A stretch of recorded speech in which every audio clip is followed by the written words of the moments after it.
to Los Angeles and had a whole career in Los Angeles, which he may talk about as well, and did a whole bunch of big things in the States before then returning home, and then being the host of several other shows that you might recognize. One, of course, many women would know, called The Bachelor, and another one that many of you know as well, called The Masked Singer as well. Along the way, he's also diversified, not just from being on the stage as a TV presenter, but also as a podcaster.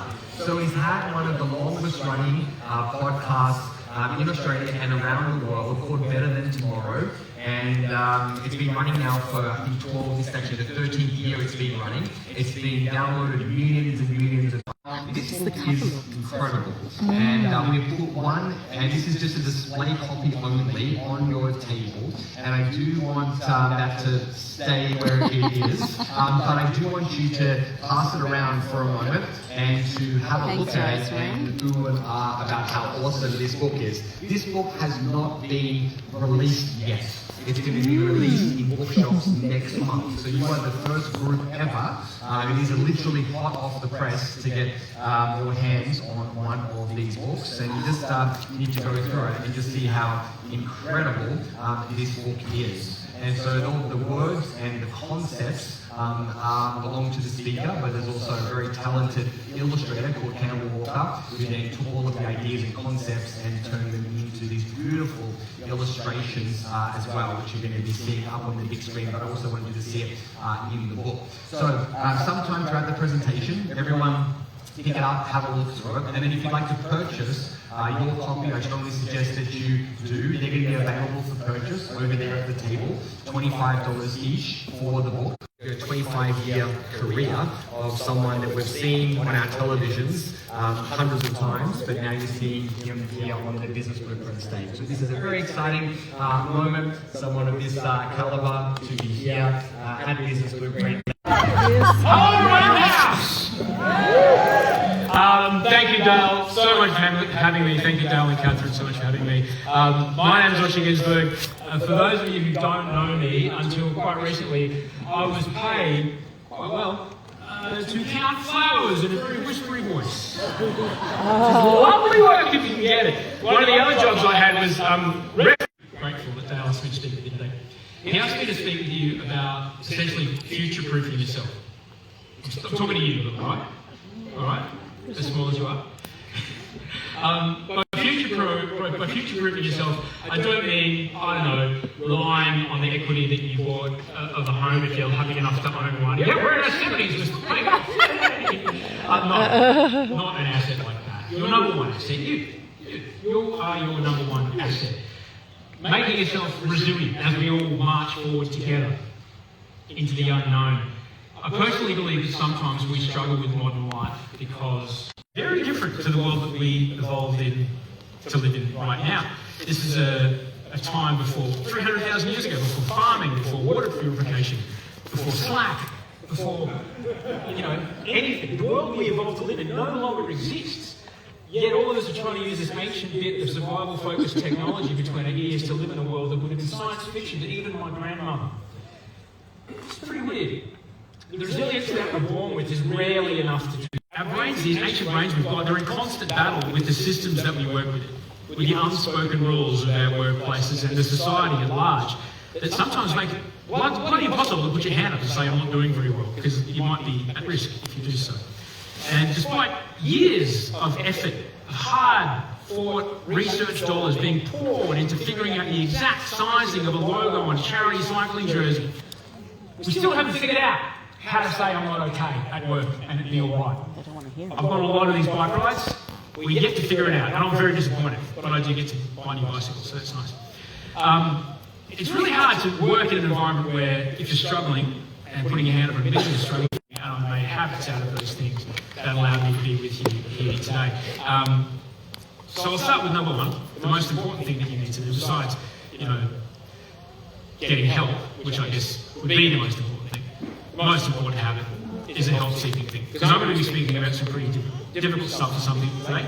Some things I may bring up things for you that you have no idea were a problem until I mention something in the light bulb and we go, oh yeah, that happened to me. So if you need to, by all means step away. If you need to make a phone call, lifeline is 13 11 14. Look after yourself. It's very, very important. It's true. It absolutely is true. So committing to health-seeking behaviour as a habit is number one, and number two is a great tailor. I want to show you this picture because I want you to see what you're looking at. When you're watching someone who's doing their job very well, but at the same time is a recovering alcoholic, managing their obsessive compulsive disorder and their ADHD, and at the same time is working while dealing with an incredibly debilitating chronic and persistent pain condition that ultimately required 2 surgeries and 10 weeks of antibiotics delivered by a Baxter pump that I had to wear around me like I'm some sort of 50-year-old Eshay on crutches. The effects of all the antipsychotics and other drugs that I was on to keep me safe and keep me alive. But I was able to still do my job because I was able to ask for help and I was able to get help and I put in practice habits which helped me stay okay and stay alive. A highly traumatic emotional situation which can leave you physically unharmed but with a mental injury. And my career has had a few of the latter. I was playing in bands in Brisbane in my late teens and when I was there, I'm fine. Well, no, I did because I wasn't. And it was tough to accept that, but eventually I did, and I listened to the doctors there, and I got a whole lot better. And that led me to getting a break after about 5 years in radio. I got a break in music television. And I started working at a place called Channel V, which was music television that ran on cable. And that's where we were, a week later, when we were in New York on September 11th. And it was terrifying. Oh, God. The next day, I grabbed my video camera and we walked as far south as we could. Cool. Oh my God. You've been to New York, you know how loud it is. Walking around those silent streets was harrowing. I was 26 years old. It took us about, I was, okay, because at 4 o'clock I had to go on radio, on the television and go, here's new Christina Aguilera video. And so I was able to smile a bit by then, but for the rest of the day I would just stare at the wall of my cubicle contemplating the thumbtacks in the squishy surface. And I did this for a couple of days. I couldn't speak to anyone, I couldn't look anyone in the eye. And my boss walked past Jackie and she says, are you okay? No. Would you like to talk to somebody? Yes, please. And so she organised that I go. And he pulls this book off the shelf. It was the DSM-4. This is the new one. It's called the DSM-5. This is like the roadmap that psychiatrists swap with each other to talk about the mentally ill patients they share. Just they all know that they're talking about the same thing. And he hands me the DSM and he opens a page and he goes, here, read that paragraph. I'm like, oh, mate. And I look at it and I look at him.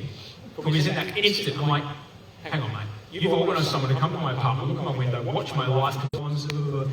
I couldn't be bothered. So I created another habit which not only helped me avoid doing that work, but it almost turned down the volume on those really intrusive and painful thoughts and feelings that I've been experiencing. You see, like, things just kicks off even harder.